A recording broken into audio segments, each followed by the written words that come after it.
Hey guys, welcome back to Vertical Momentum. I'm your host, Richard Kaufman, also known as the Comeback Coach. Guys, do you know there's a difference between being rich and being wealthy?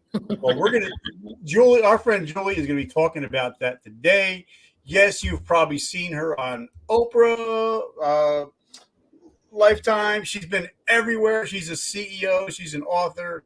She's the Swiss Army knife of positivity, and I get to hang out with her today. And guys, if I'm going to give you an opportunity at the end of the show, if you pick up my brand new book for like $30, you get over $1,000 in bonuses just by picking up my brand new book. So, guys, we're going to be talking a lot of stuff that you need, because if you live in America today, you can become wealthy, and your family, you could get your family's future to become wealthy just by maybe changing your mindset, because mindset is key. But Julie is going to be talking about that. Julie, welcome to the show. Thanks so much, Richard. I appreciate being here. I love it. Now, before we get started, my first question is, what is your definition of resiliency? You know, to be resilient is to take no for an answer. Like people would tell me that you can't do that. You grew up on this side of the south side of Chicago. And I was like, well, if you don't take no for an answer and you just find a way and understand that there's possibility anywhere that you turn, resiliency is saying, oh, I'm going to figure out the way, not yes or no. It's always yes. And you just find the way to do it. And it's going to be sometimes a little bit outside of the box, but I've come to learn, come from the South Side, one of 12 kids, resiliency is the only thing that got me to where I'm at today. All right. So let's hop back in the Wayback Machine. Let's get into the DeLorean. Let's go back. How does a kid from the South Side, the Bears, South Side of Chicago, family of 12 kids, go from White Sox fans, and then going to Notre Dame? So right. What were your parents like? What was it like growing up in the South Side of Chicago, and how did it mold you into the person that you are today? Yeah, well, my parents are like the Cleavers. They were just good, kind, nice people. And Mom always said, look at the best in everyone. And my mom was very fearful, and she was afraid of everything. She was like that quiet little mouse that would stand in the corner and not rock any boats or anything. And she made it her life's mission to teach all of her children to actually not be afraid of anything. And so we kind of grew up with this. She's like, well, you guys kind of took it farther than I thought. She always was like surprised at how, once you believe you can do anything. And that was the communication and the wiring that she just would tell us day in and day out. And I remember when I first started my business, and I worked for John Hancock, and they were really ticked off that I decided to leave because I was a successful agent for them.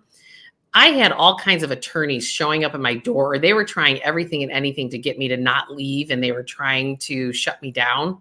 And my dad gave me the Rudy speech, so big Notre Dame fans. My grandfather actually played football at Notre Dame back in the day. So that's part of my Notre Dame connection, is my grandfather got a full scholarship playing football there. And it was just drilled into our heads like, hey, that's where we come from. But my dad could never figure out. My dad would always say, yeah, but you're a girl, Julie, and girls can't get football scholarships. I'm like going, but I can still go to Notre Dame. Mom said I could do anything. And so I just did. And it was just there. I found a way. And, when you realize that you grew up on food stamps sometimes, dad was an electrician, mom was an at-home mom, sorry. You just, when you come from fried bologna and spaghetti and tuna casserole, what are you going to go back to that? Like, if that's my worst case scenario, I didn't have anything to lose, right? Like, I would just take the risks. And I've noticed as I've built my business that does change when you have money, I should say, cash in the bank, you start to think twice about your risks. But I will tell you that the more I revert back to that girl who was 22 years old that jumped off the ledge, and my dad, when those attorneys were coming after me, giving that speech from the movie Rudy of like, you just keep plowing through. It was that speech when the coach was, the janitor was saying, you've got the best degree from one of the best universities. And my dad gave me that speech, and it was just like, you're right, Dad, screw these attorneys. And I just stood in my truth, and they eventually went away, spent thousands of dollars later. But I believe that when you align with who you're meant to be, everything turns out. Everything, when you align with why you're here on this earth and your unique gifts, you are 100% supported all the time. And whether you call it God, the universe, or whatever deity you have, there is this energetic support system that just shows up out of nowhere. And I watched that happen with my parents. My mom would say some prayers and she'd be like, I have no idea how I'm going to do Christmas with these 12 kids. And all of a sudden there was a family of 14 who are all in their 30s and 40s. They remembered when they were a kid, somebody sponsored their Christmas. So they went to our church and said, do you have any families that have a bunch of kids? We'd like to sponsor them all for Christmas. And we had Christmas presents from this family because they remembered somebody did that for them when they were kids. Things would show up out of the blues, and you're just always supported. But we have this fear, the bottom's going to fall out, and the bottom never falls out. It's just how you perceive what's occurring as good or bad. And then it's what you do about it is the most important part. Okay. So now also I'm a father of 3. You're a mom. I believe that we either breathe life into our children or we breathe death into our children. For me, yeah. I tell my kids, you could do anything you want to do. But I also tell them, if you're going to do something, I want you to give 150%. If you're going to be, whatever you choose, if you want to be a tattoo artist, be the best tattoo artist in the world. I believe you can do it. If my son just graduated as a marine biologist, I said, if you want to do that, be the best.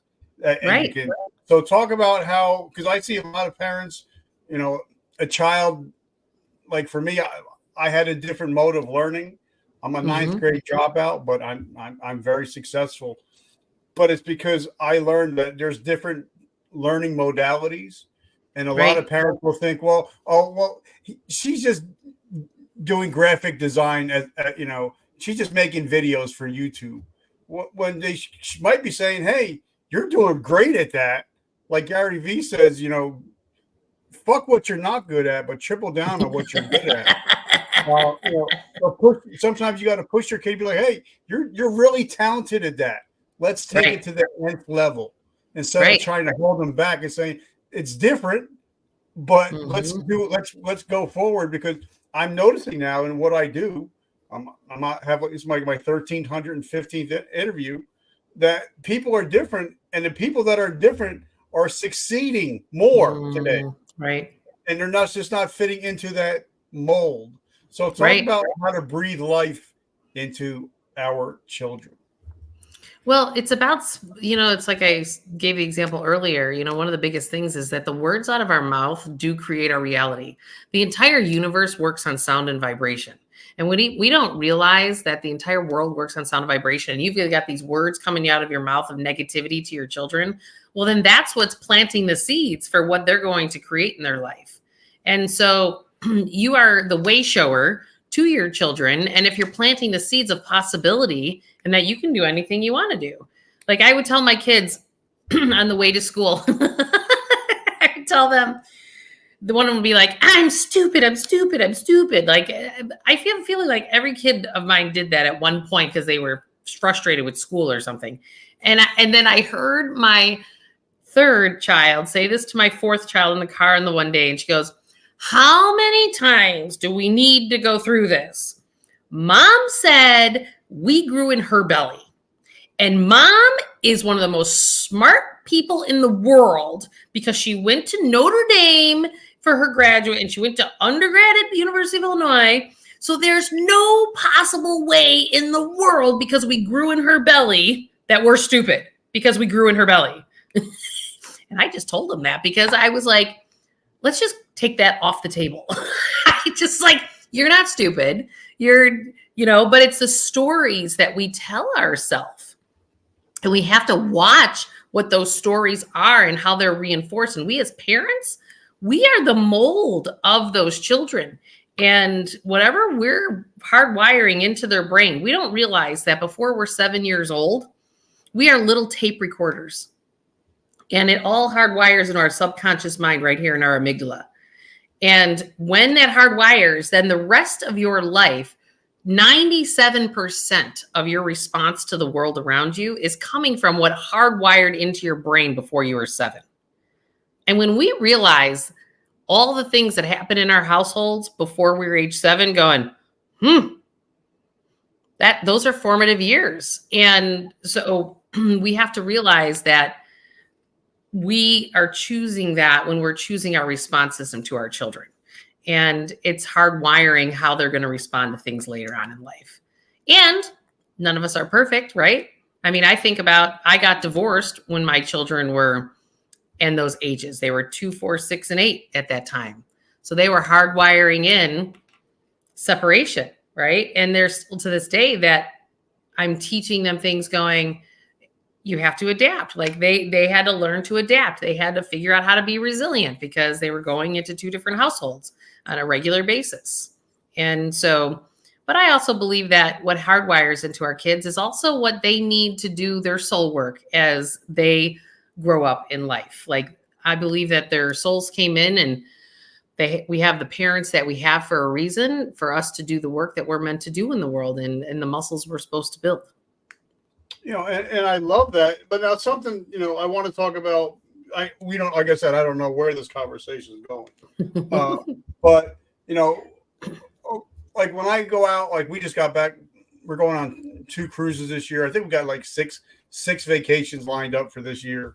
And we just booked something for April to go to Vegas. But for me, like when I go out to eat, every time I order the surf and turf, I order the steak, and I order the lobster, even if I don't want it.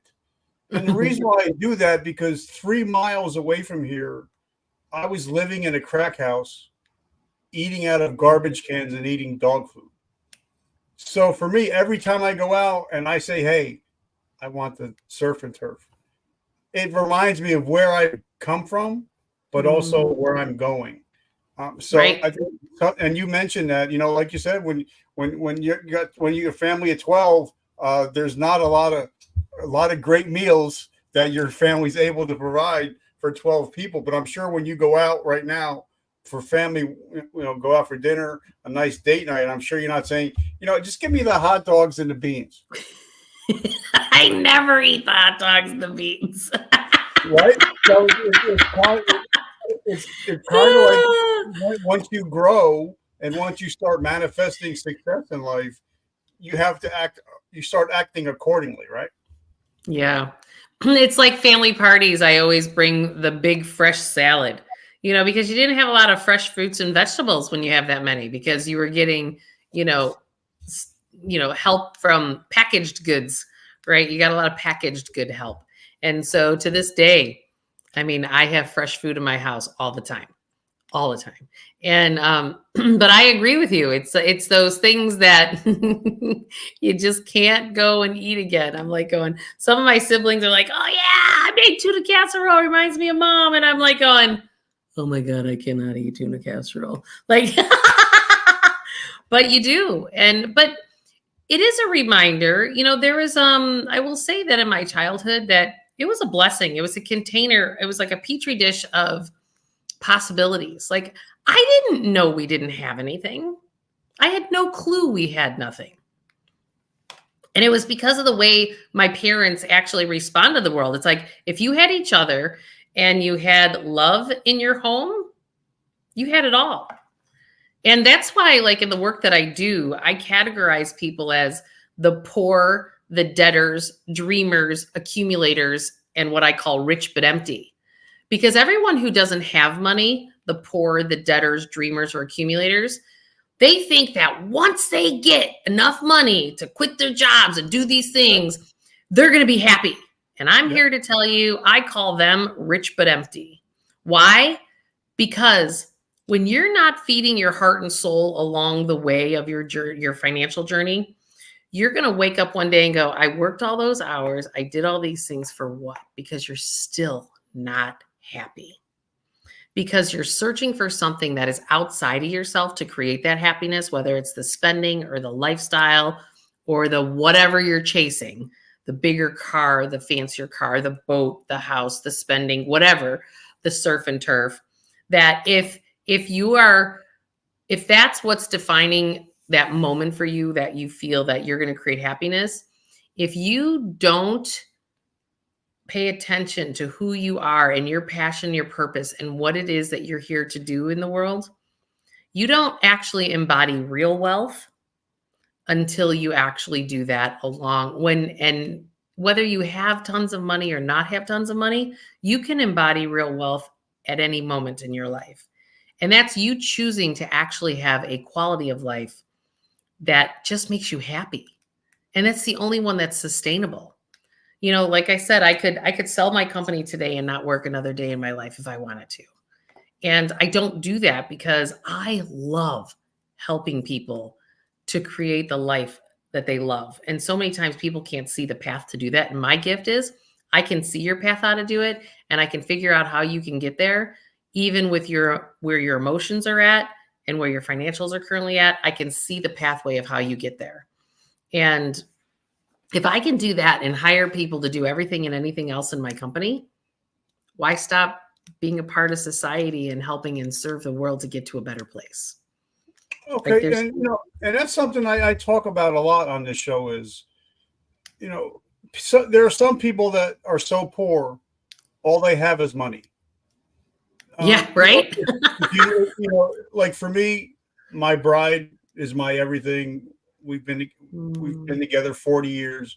She's my life, my heart, and my soul. And I wouldn't want to go through, success or failure without her.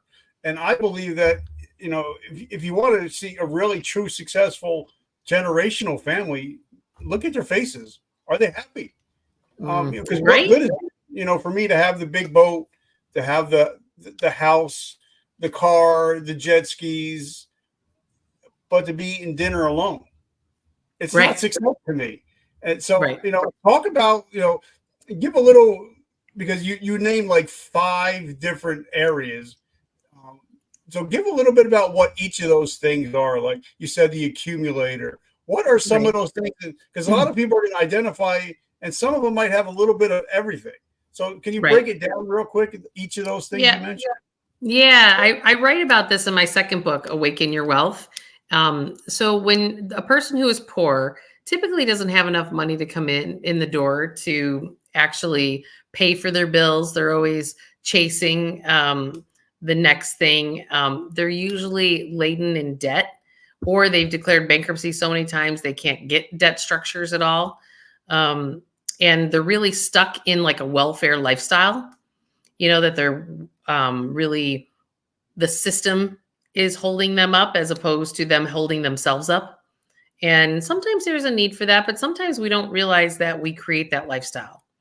And it's something that we just learned from wherever it is that we're at. And then there's what I call the debtors. The debtors are people who debt is the way that they have created their life. Like we have to understand that the debt structure in this country is actually the way that you're being controlled by the masses. And the system likes to control everybody and keep them in line. And the way that they do that is through having you have debt. And so you don't have your own financial empowerment and freedom unless you become your own bank. And a lot of people go, well, how can I get the things that I want to get? I'm like, again, there's a way, right? There's a way to do it. Like I remember when my mom was like, well, Jewel, you don't go to college unless you take on this debt. And I was just like, what? But I don't want to do that. I don't like debt. And so at the time, I couldn't figure out how to do all of it without debt, but I found jobs and scholarship monies and other things that I had a heck of a lot less debt coming out of school than most people. And so there's always a way. And debtors, what they do is that they just keep repeating the lifestyle. Like they pay off a debt and then they recreate another one. They pay off a debt. Like we have to realize that our spending habits are just our emotions that we're trying to feel, that we are acting out in our spending to satisfy some unresolved emotion that's in our system. And debtors can't seem to ever get out of that path because they keep chasing the next thing. And the minute they have the accessibility, they go and they grab it. And they do it by having to pay interest and work hard for putting money in somebody else's pocket. Someone who is a debtor, think of them like on the seesaw between debt and not having debt. They use debt structures to where their income is typically higher than someone who is a debtor. The dreamer is the next. So you have the poor, the debtors, and the dreamers. The dreamers are like the seesaw. The seesaw in between, like you have enough income, but you keep upgrading the car, you keep upgrading the house, you keep upgrading, you keep doing that. So you're never actually able to step into being an accumulator because of the fact that you create a bunch of money, but then you take a 401k loan because you have to pay off some of the debts that you've created. And so you tend to be in the cycle of you pay it down and then you build it back up. You pay it down and then you build it back up. And then you pay it down.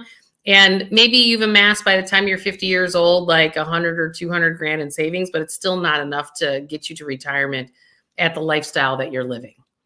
And then there's an accumulator. That's someone who has income affluence, and meaning that the income coming in is more than what their expenses are going out.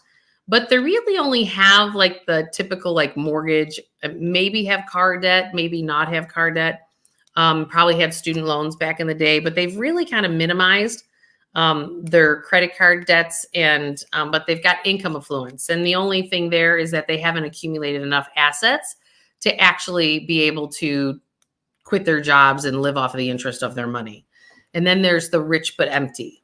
The rich but empty is somebody who can quit their job. They really don't use debt structures that much because they don't need to unless they're doing it to maximize interest, because they're only paying out 3% on their mortgage, but they're making 6% in their stock portfolio, things of that nature. And what I found is that most people go in these categories, and I categorize people that way. And it's really how you use our debt structures, and are you using them as a lifestyle or financial prison? Really, unfortunately, that is what our debt structures have become for so many people.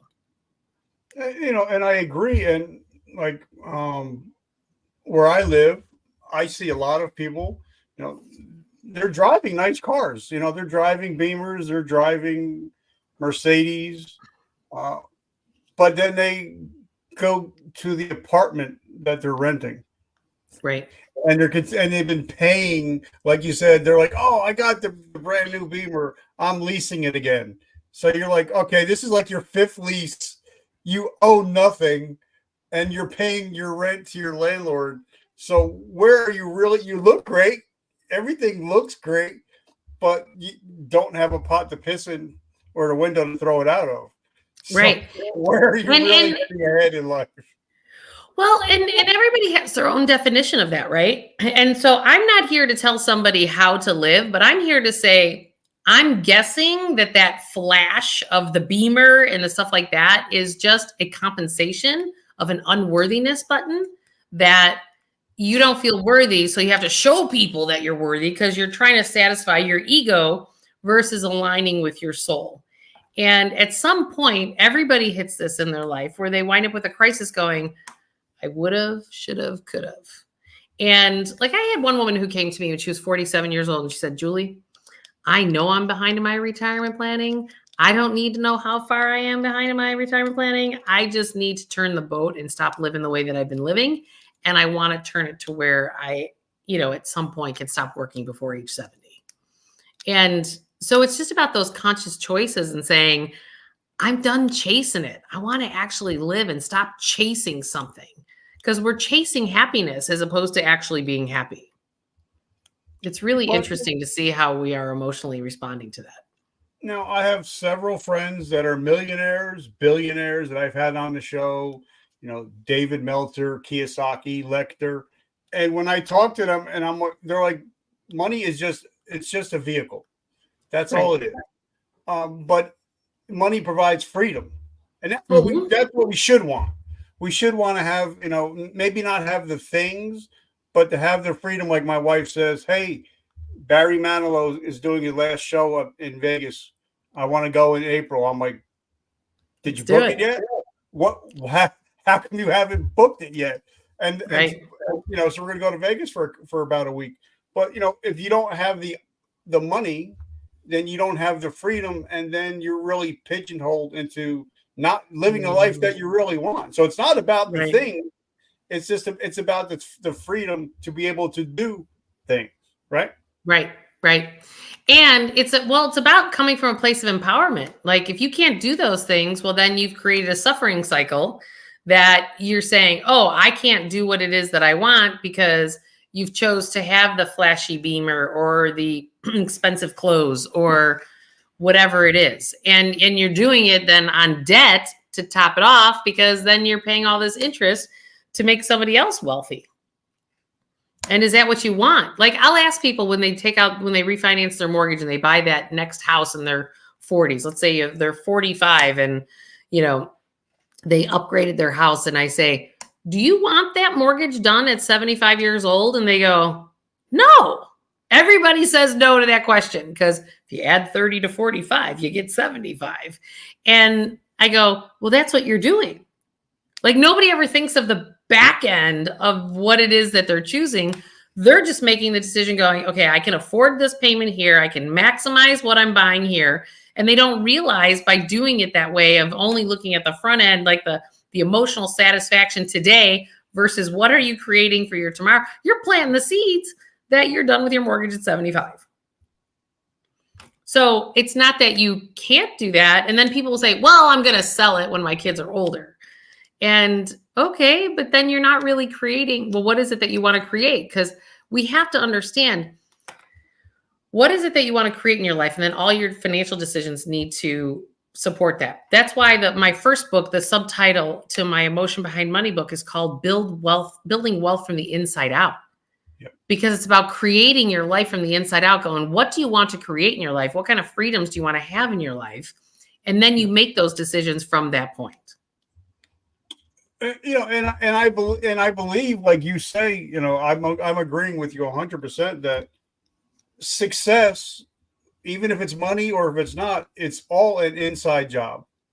Because there's people and they're in my life and I love them, but every time they walk in the room, it's like Eeyore just walked in the room. Right? It's like, okay. And drama seems to follow. I'm all right. Like drama seems to follow these people. Where for me, like when I started getting back into podcasting, I picked up an old book that I read 40 years ago or 20 years ago, Awaken the Giant Within by Mr. Robbins. And I love Tony, by the way.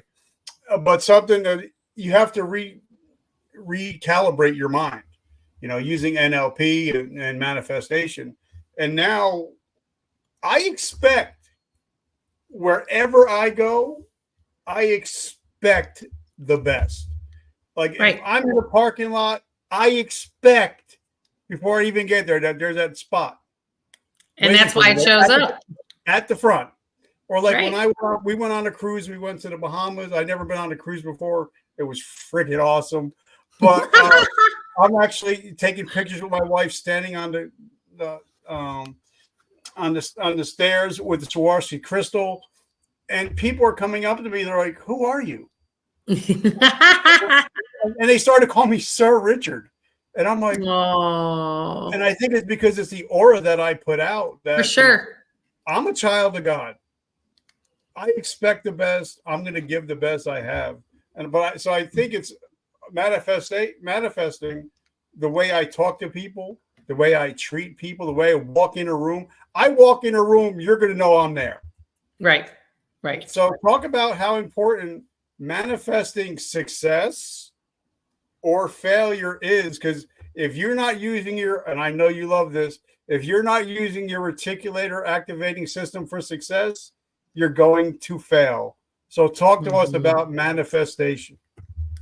So we have to understand that our nervous system is what creates our lives. And when you realize that, think of your pineal gland, which is right in the middle of your brain, is the light at the top of your lighthouse. And when you are responding to the world in lower vibrating emotions, which is anger, sadness, frustration, whatever, like for an example, look at all the politics these days and how frustrated people are in the duality of going after each other and like fighting about it. And it's like, oh, you're creating all these low vibrating emotions. Now what you're doing to your nervous system is you're contracting your nervous system. And so what you're doing is you're turning off your light bulb that is the flashlight to say, hey, I'm over here, so you can manifest what it is that you desire and pull it towards you. Because we don't understand that. I mean, they know that cancer is developed at 44 megahertz. Diabetes is 52 megahertz. That's all energy and vibration. So if you're vibrating at the level of the disease, then you attract the disease. We don't understand that that's how the world works. And when you start to understand that your nervous system and is the barometer for what you manifest and what you don't manifest, because you are the creator of your life. So if you're always, people would tell me all the time, you look at life through rose-colored glasses. I don't even hear people say the negativity stuff because I just ignore it. I hear it, but I don't actually do anything about it. I just kind of go, and then I keep going on what I want to create. And it's because whatever you hook to, then your nervous system responds to that. It's like that whole thing, like negativity loves company, right? It's like, yeah, like if you start complaining and you get other people complaining, well, now you're in a place where you totally have contracted. You're not expanding. Like you get that parking spot because you're expecting to get the parking spot and you're visualizing the parking spot because your thoughts, your words, and your feelings are creating exactly that. And we have to understand there's an organization called heartmath.org that they have found out that the magnetic force of the human heart goes for over 8 miles, where the magnetic force of our brains only goes for 2 feet. So if you're not using your heart and tuning into, this is why the first step in the process I work with clients is what is it that you want to create in your life? Picture the life that you want to create. And I have them talk about all the things that they're excited about manifesting and creating and bringing into their life. And there's always like, well, I really like this, but I would really like this, but I'm like, no buts. I interrupt people right in the middle of their sentence, go, no buts. I just want you to brainstorm what you want to create. Because we naturally go to that negative place of like, why I can't have it. But this is why the second step in my process is that you have to accept reality. I don't want you looking at reality before you actually create the life that you want and to picture that. Because if you're looking at reality, you won't manifest anything because usually your reality is not what it is that you want to actually create. So I'm not saying that you don't accept your reality and look at like your bills that are in the mail or what the stock market's doing at the time and what it's doing to your value. I'm not saying don't open the envelopes. What I'm saying is you just have to accept it for what it is. And in that acceptance, you create emotional space to create the new, because then you're focusing on manifesting what it is that you desire. And I don't care what situation you're in, what your reality is, you can always change it. And I'm living proof of it. You can always change it. And I agree. And like when I teach my clients, one of the first questions I ask them, I'm like, show me your whiteboard. and or show me your dream board. Like on my phone, I actually have a picture of the beach house, and I got a picture of the boat I want. But I've been looking at it 10 years, and every time I pick up my phone, it's there. Right. So it's right. in my. And the funny thing is, talking about manifestation, I've had Atlantis on my dream board for 10 years now. And the funny thing is, my wife is deathly afraid of water. And she came to me last year. She said, "Guess what? We're going on a cruise." And I'm like, You're "What?" afraid of water. But she said, "I've seen your whiteboard. I walked past it, and I'm always seeing Atlantis on it. Guess where we're going?" And we went to Atlantis. We went That's on a awesome. cruise, and my wife loved it so much. She booked the same cruise, same room before we even got off the ship. Aw. But if she didn't see my whiteboard, she wouldn't have. So not only did I manifest it for myself, I manifested for my family. And I think Right. that's the thing about, even with wealth, you have to manifest wealth. Wealth is not just showing up. No, you have to step into it. But a lot of wealth, I think, is listening for opportunities. Mhm. Like, if I'm walking behind somebody, I'm listening, and I might hear something. Oh, Frank is selling his business this week. I might say, "Hey, how much is Frank selling his business for?" Because I'm listening for opportunities. I'm putting the RAS out there for opportunities for wealth, because wealth is just ideas. Right. That's all wealth is an idea that somebody found and made money off of. Exactly. So how important is it to use your RAS to start listening for the wealth, the tips, all this stuff? It's out there. You just have to train your brain to listen for these things instead of listening for the negative stuff. Exactly. And when we realize that we're that powerful and you start to get a taste of what that manifestation is like, you're kind of going, well, what else can I do?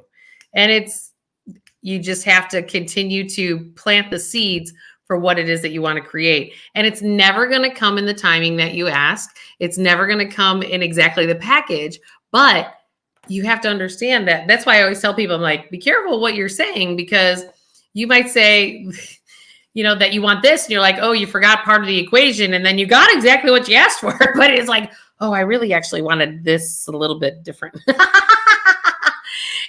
But we are amazing human beings. We can create. We don't understand how, when we take care of self. So I always talk about, there's your fourfold body. There's your mental self, your physical self, your emotional self, and your spiritual selves. And we don't understand, if you have, I'm in the middle of a 3-day juice cleanse right now. And people say, well, you're doing juice cleanse because it's healthy. I'm like, actually, it's more about, yes, the results is being healthier, but it's also about the fact that 3 green smoothies a week actually has a chemical reaction in your brain that actually helps you manifest more, because your beacon is on. I can tell when I do a 3-day, if I just do vegetables and water for 3 days in a row, I get 3 or 4 times the amount of people liking my stuff on social media, because it's all vibration.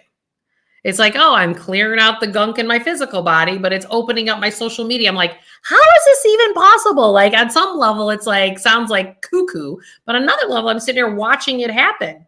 So we have to understand that our physical selves are the densest part of our energy field. And so if we're not putting in the right stuff at the right vibration, because plants are of the highest vibration in the world. So when you eat more plants than you eat other stuff, you have a higher vibration, which means you can manifest more. It's all connected. It's also true, movement of our bodies. That when you move your body, you move the energy, because everything in the world is energy, including you, including your money. And when you manage your energy in a proper way, then you're able to manifest more. But if you're eating McDonald's every day that has low vibration and it's processed food, that's not going to help you manifest, because it's affecting the vibration of your being. Okay, so then let's talk about the vibration, because we're going to go back to cousin Eeyore. That I know that my 5, and I believe in the power of the 5, they're high vibration, they're high energy, they're high motivation. I know that if I'm I know that if I'm hanging out with 5 guys and we're going to a bar and they're cheating on their wives and they're getting divorced, guess who's going to be number 6? But if I hang out with the 5 guys that have amazing marriages, are amazing fathers, have amazing businesses, guess who's going to be number 6? You are the company you keep. Right. Talk about the power of your inner circle.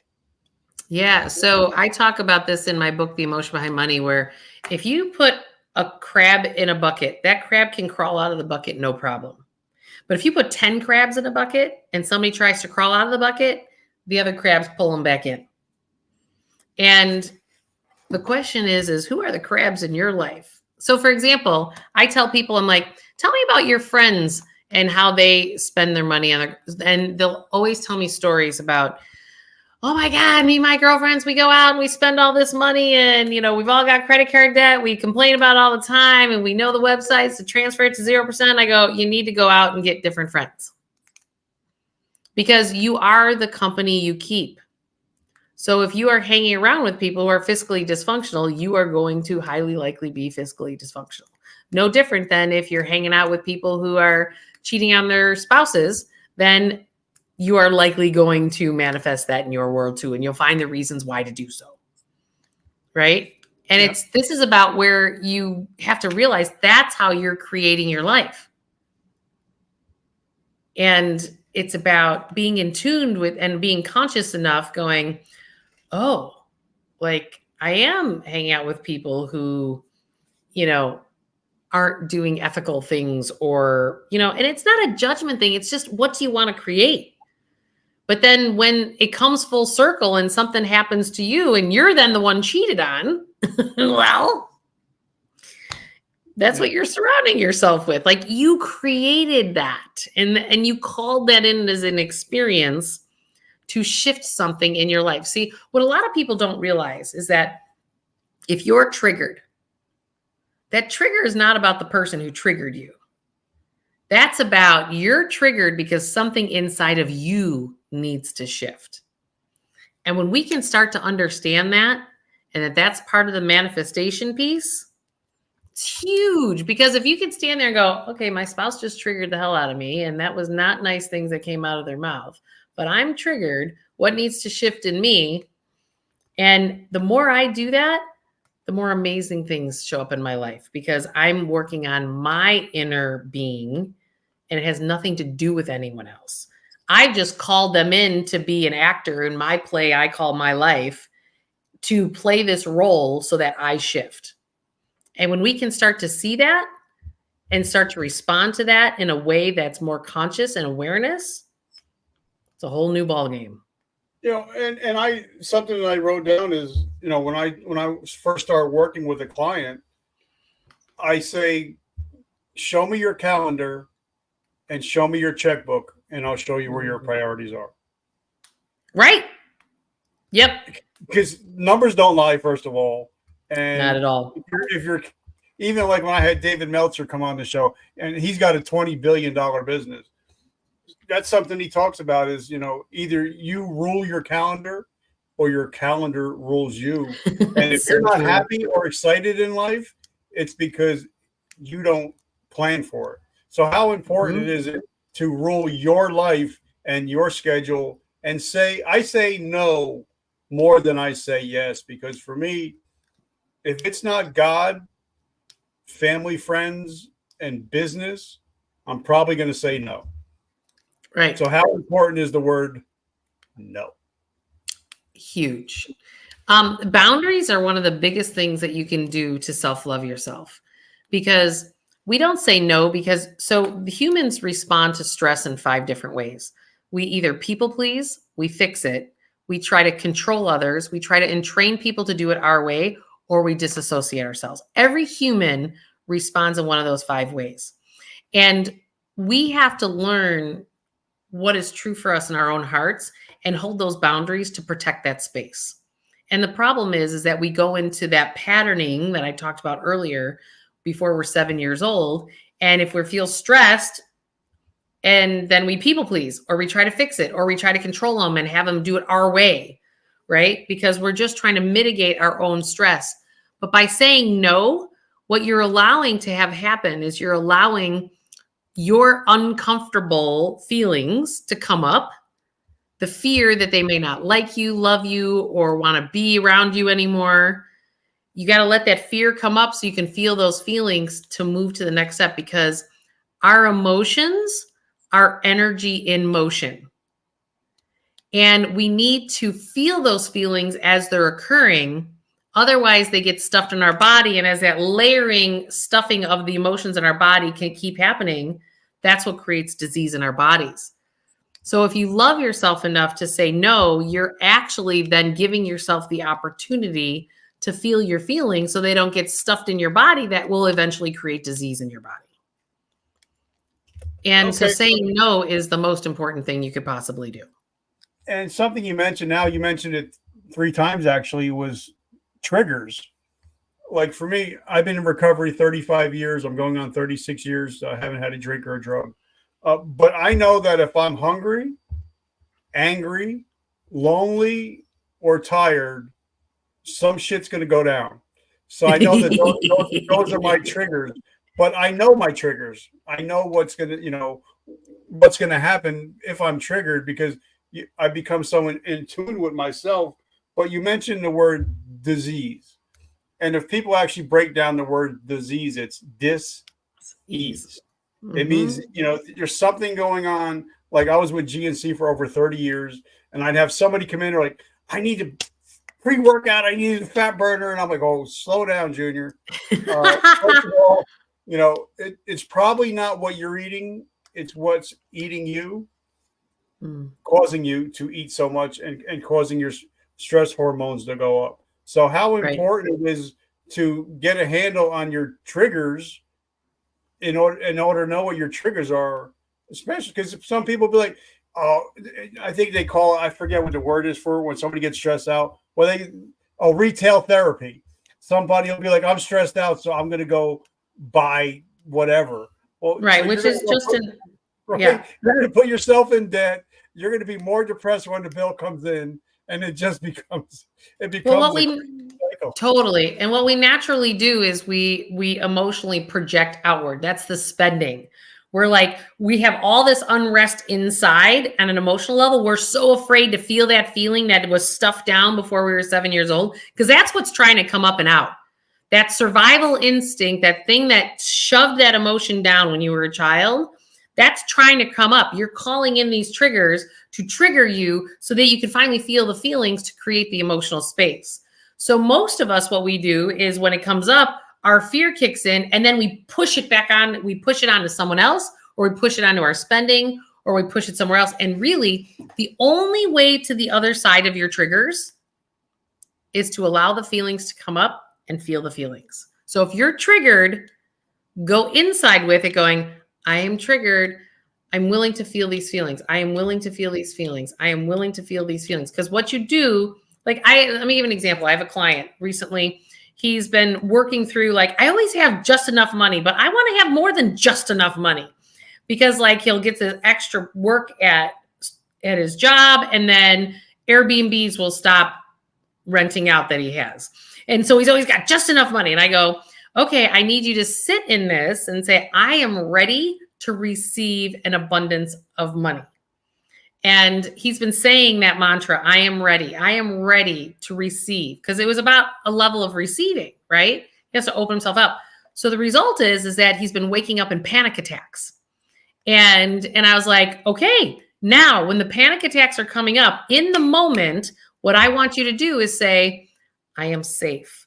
I am safe. You are having these panic attacks because of something that hardwired into your nervous system before you were 7 years old that makes you not feel safe. And so if you say, I am safe, I am safe, I am safe, and you say that over and over again, what you're doing is you're provoking that part in your physical system that doesn't feel safe, because it's stored in your kidneys, or it's stored in your stomach, or it's stored wherever it's layering up in your body that's creating this panic attack. We're trying to provoke it to come out. Sometimes it's, I am worthy. I am worthy. Sometimes I am loved. It's only the big ones are, I am worthy, I am loved, and I am safe. If you say one of those three things, it's usually under those three that will provoke that trigger to try to come up and out. And his panic attacks have been getting a little bit worse because he's so afraid to feel those feelings because the experience he had when he was a child, which he knows what it is, and he's just not willing to feel the feelings behind it yet. But once he does, because I've helped many clients through this, then you've now created the space for more receiving and more abundance to come in. Because remember, money is just the result of everything that you're doing and how you're plugging into the world. You know, it's not anything but a result of the work that you're doing. And so when you're something you just said, and forgive me because I don't remember. Like I said, I'm a 9th grade dropout. I've read over 6,000 books. I have 18 going right now, plus 2 audio books. So I don't remember who said it. But they said the 2 most important words in the English language are I am. Yes. Because what you say is what you become. And, yep. and I love, like for me, every day, if I feel stressed about something, I always say, because I read a book, I think it was called From Homeless to Billionaire. Something I got out of it was, if you're feeling stressed, say 5 things. And like for me, it's I'm healthy, I'm wealthy, I'm happy, I'm whole, and I'm disease free. And if I say those 5 things 10 or 15 times a day, especially when stress comes out, then it's like, okay, I'm overpowering it. I'm saying I'm taking the tape out and replacing it with another one. That's true.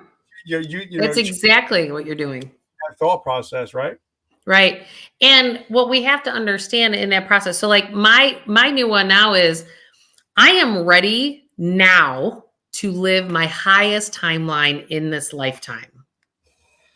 Because I am ready now to be disease free. I am ready now to attract all the money because I'm like ready. Like all I want to do when people are like, well, what is it that you're trying to manifest? I'm like, all I want to do is fully align with my soul and my soul's path and manifest it in this lifetime, because that's the only thing that brings sustainable happiness to anyone, is to align with self and surrender to self and to trust that all is going to work out. And you will not find real wealth, financial or not, unless you align with self and surrender into being exactly what you're here to be. Okay, so now this is a teaching podcast, so I want to, if somebody, say if I came to sit down in front of you and I say, Julia, I want to be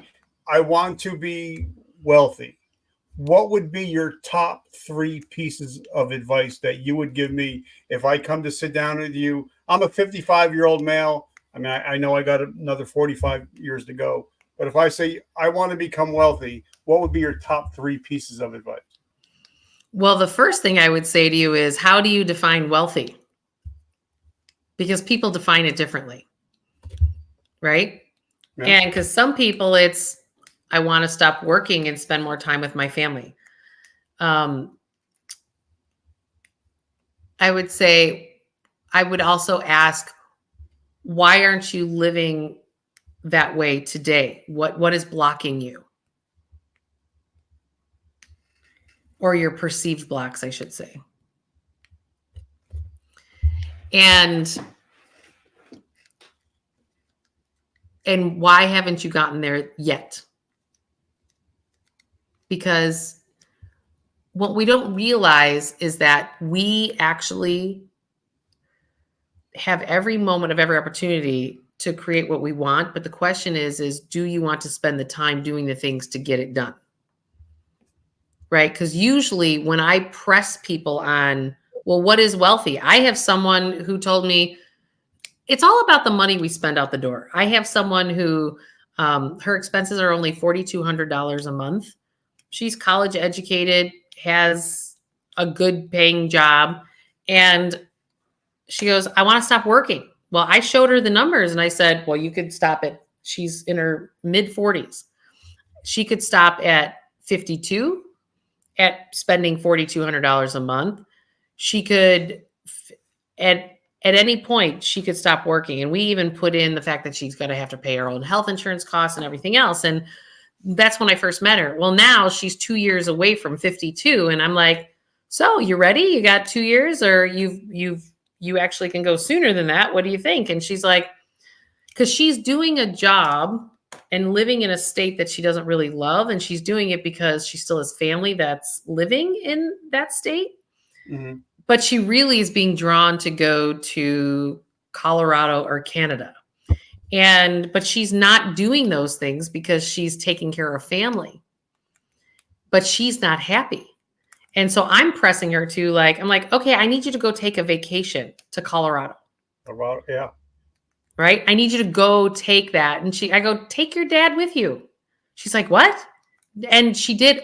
She had the most joy, and her dad had the best time. So it was creating both of the worlds. It's like she didn't have to, even though she can retire and she can be wealthy, but her definition of wealthy, like some people might need $6 million to retire because they're spending so much money. She doesn't need $6 million because she's not spending 20 grand a month, 25 grand a month. So you really have to spend some time and define what is wealthy to you. Because it's not going to be the same for different people, or the same for others. But now, like I said, I've had almost 1,350 interviews with successful people. And most of the people that are successful, if you mention their word to retire, they're like, no. Because the average person that retires, within 5 years, they expire. Correct. So, but let's talk about that. The reason they expire is because they define themselves for so long as being the provider or the worker, and they have no other definition of who they are and how to plug into the world. And that's why disease developed in their body, because they've lost their sense of purpose. Yeah. Because they have no idea of how to plug into the world. So I talk, in my book, The Emotion Behind Money, 50% of my male clients between 55 and 65 years old develop cancer right around their hip area, prostate or colon cancer, 50%. And I'm like, how in the hell have these guys all developed the same kind of disease in the same area of the body? And I'm going, And then I heard Deepak Chopra say one day that a cancer cell develops because that cell has lost its sense of purpose.